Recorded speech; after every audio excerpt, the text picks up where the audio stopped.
Les acteurs et artistes qui ont perdu la vie à cause du sida ont marqué le monde par leur talent et leur courage. Leur histoire n'est pas seulement celle d'une maladie, mais aussi d'une lutte pour la sensibilisation et la reconnaissance. À travers leurs œuvres, ils ont laissé un héritage puissant qui mérite d'être honoré et partagé. Abonnez-vous pour découvrir ces figures emblématiques et leur impact sur l'histoire du cinéma et de la culture. Numéro 1. Rock Hudson. Rock Hudson naît le 17 novembre 1925 à Winnetka, à Illinois, aux États-Unis. Acteur emblématique du cinéma hollywoodien. Rock Hudson, de son vrai nom Roy Harold Scherer Jr. Grandit dans une famille modeste. Son père abandonne le foyer lorsqu'il est enfant, et il est élevé par sa mère et son beau-père. Après avoir servi dans la marine pendant la Seconde Guerre mondiale, il tente sa chance à Hollywood en 1947. Son physique imposant et son charisme attirent l'attention du célèbre agent Henry Wilson, qui lui donne son nom de scène.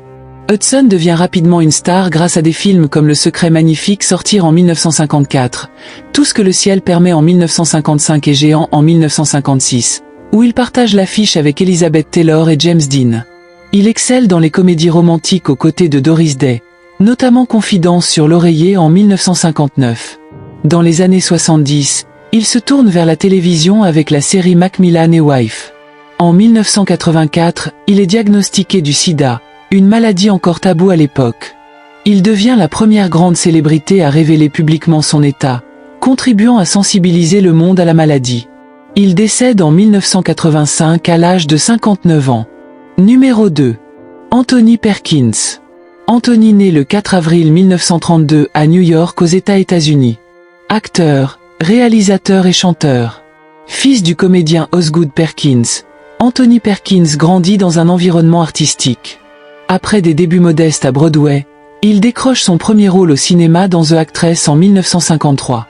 Il se fait remarquer dans La Loi du Seigneur en 1956, qui lui vaut une nomination aux Oscars. Sa carrière prend un tournant décisif en 1960 lorsqu'il incarne Norman Bates dans Psychose d'Alfred Hitchcock. Son interprétation du tueur schizophrène devient iconique, mais le rôle le marque profondément, l'enfermant dans des personnages similaires.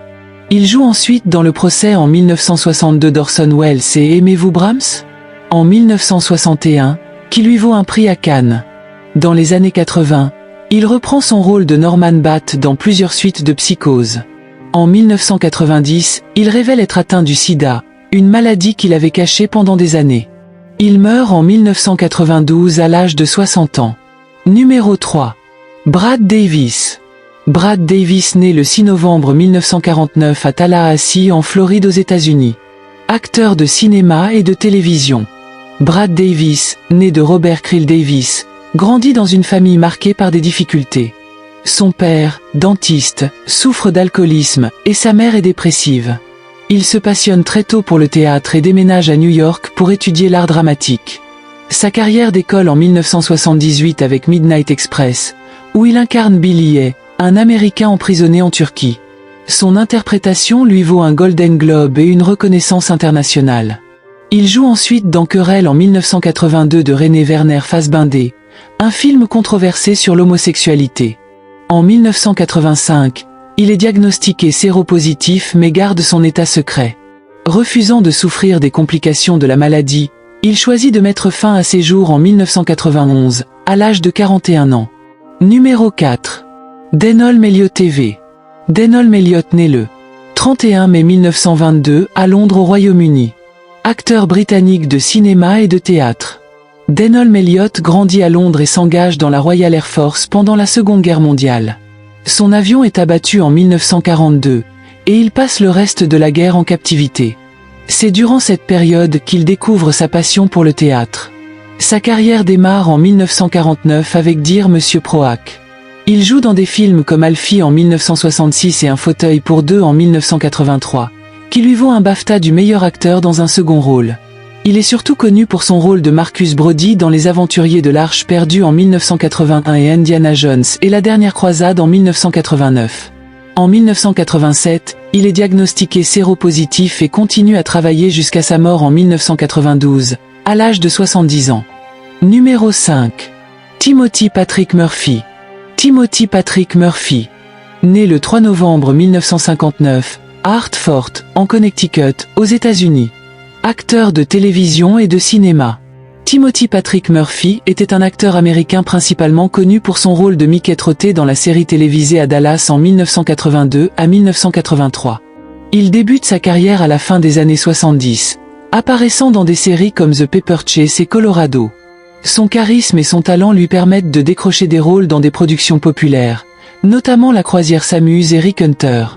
En 1984, il reçoit un Emmy Award du meilleur jeune acteur pour son rôle dans La Croisière s'amuse.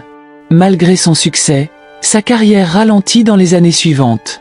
En 1988, il succombe aux complications du sida à l'âge de 29 ans. Numéro 6. Tony Richardson. Né le 5 juin 1928 à Shipley, au Royaume-Uni. Réalisateur, scénariste et producteur britannique. Tony Richardson était un réalisateur britannique influent, pionnier du free cinéma, un mouvement cinématographique engagé qui dénonçait les injustices sociales. Après des études à l'université d'Oxford, il se lance dans la critique cinématographique avant de réaliser ses premiers films. Il marque les années 60 avec des œuvres comme La solitude du coureur de fond en 1962 et Tom Jones en 1963, qui remportent 4 Oscars, dont celui du meilleur réalisateur. Il collabore avec des acteurs de renom et adapte des œuvres littéraires engagées. Son style audacieux influence le cinéma britannique et international. Dans les années 80, il est diagnostiqué séropositif et continue à travailler jusqu'à son décès en 1991, à l'âge de 63 ans. Numéro 7. John C. Holmes naît le 8 août 1944 à Asheville, Ohio aux États-Unis. Acteur de films pour adultes. Décès 13 mars 1988 à Los Angeles, Californie, États-Unis. John C. Holmes était une figure emblématique du cinéma pour adultes des années 70 et 80. Il devient célèbre pour son rôle de Johnny Wad, un détective privé dans une série de films érotiques. Son charisme et son apparence physique lui permettent de devenir une icône de l'industrie. Cependant, sa carrière décline à la fin des années 70 en raison de sa dépendance à la cocaïne. Il est impliqué dans les meurtres de Wonderland en 1981, une affaire criminelle qui ternit son image. En 1985, il est diagnostiqué séropositif mais continue à tourner des films sans prévenir ses partenaires. Il meurt en 1988 des complications du sida, à l'âge de 43 ans. Numéro 8. Cyril Collard. Né le 19 décembre 1957 à Paris en France. Acteur, réalisateur, écrivain et musicien. Cyril Collard était un artiste polyvalent, connu pour son engagement et son audace. Après des études scientifiques, il abandonne son parcours d'ingénieur pour se consacrer au cinéma et à l'écriture. Il travaille comme assistant réalisateur pour Maurice Pialat avant de réaliser ses propres courts-métrages. En 1989, il publie Les Nuits Fauves, un roman autobiographique où il évoque sa bisexualité et sa séropositivité. Il adapte son livre en film en 1992, remportant 4 Césars, dont celui du meilleur film. Son œuvre devient un symbole de la lutte contre le sida. Il meurt en 1993, quelques jours avant la cérémonie des Césars, à l'âge de 35 ans. Numéro 9. Hector Lavoe. Né le 30 septembre 1946, à Ponce, à Porto Rico. Chanteur de salsa, compositeur. Hector Lavoe, de son vrai nom Hector Juan Pérez Martinez, est né à Ponce, Porto Rico, dans une famille de musiciens. Son père, Luis Pérez, était guitariste et chanteur, ce qui a influencé son amour pour la musique dès son plus jeune âge. Il étudie à l'école libre de musique de Ponce, où il perfectionne sa voix et son sens du rythme. À 16 ans, il quitte Porto Rico pour New York, où il commence à chanter dans des clubs locaux. En 1966, il rencontre Willie Colon, un tromboniste talentueux, et devient le chanteur principal de son groupe. Leur collaboration est un immense succès, produisant des albums légendaires comme El Malo en 1967, Cosa Nuestra en 1971 et Lomato en 1973. Lavoe est rapidement surnommé El Cantante de Los Cantantes, le chanteur des chanteurs, pour son style unique et son phrasé exceptionnel. Dans les années 70 et 80, il poursuit une carrière solo avec des albums comme La Vose en 1975 et Comédia en 1978. Cependant, sa vie personnelle est marquée par des tragédies.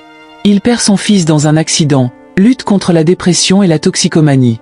En 1988, il est diagnostiqué séropositif et sa santé se détériore rapidement. Il meurt des complications du sida en 1993, à l'âge de 46 ans. Son héritage musical reste immense, et il est considéré comme l'un des plus grands chanteurs de salsa de tous les temps.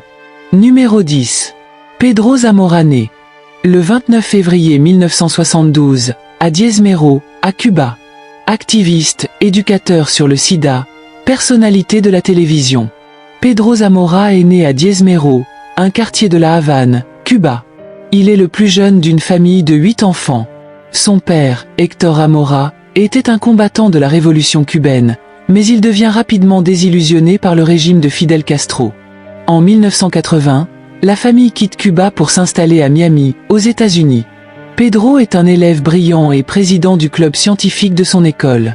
À 17 ans, il découvre qu'il est séropositif après un test sanguin.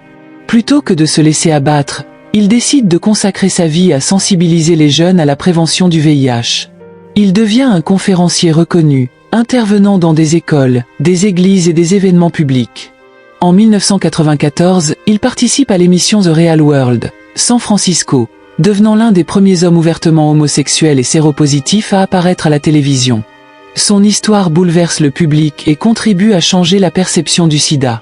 Il noue une relation avec Asterisk Kemshon Sase, et leur cérémonie d'engagement devient la première union homosexuelle diffusée à la télévision. Quelques mois après la fin de l'émission, sa santé se détériore rapidement. Il meurt en novembre 1994, à l'âge de 22 ans. Son combat a marqué l'histoire et inspiré des générations d'activistes.